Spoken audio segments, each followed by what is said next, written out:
একটু দেখি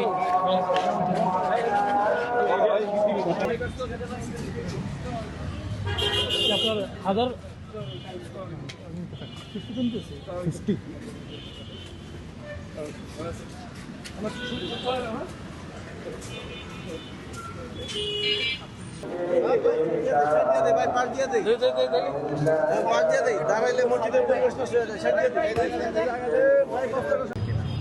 আমার বিশ্বাস ঢাকা 14 আসনে আমরা একটি নতুন দৃষ্টান্ত স্থাপন করতে পারবো ইনশাআল্লাহ, যেখানে আমরা দেখাবো যে রাজনৈতিক প্রতিদ্বন্দ্বিতা সত্ত্বেও ব্যক্তিগত সম্পর্ক নষ্ট হয় না।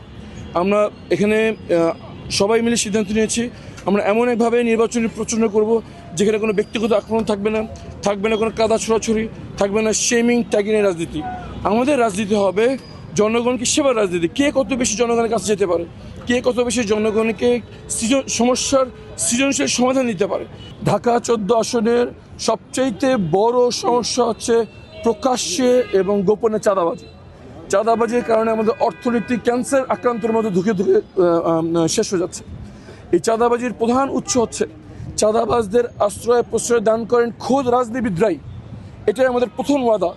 আমরা চাঁদাবাজি করি না, আমার আশেপাশে যারা আছে তারা কেউ চাঁদাবাজির সাথে সম্পৃক্ত নন, এবং জনগণের সমর্থন নিয়ে আমরা যদি দায়িত্ব পালন করার সুযোগ পাই তাহলে সবার আগে চাঁদাবাজির চক্র আমরা ভেঙে দেবো ইনশাআল্লাহ।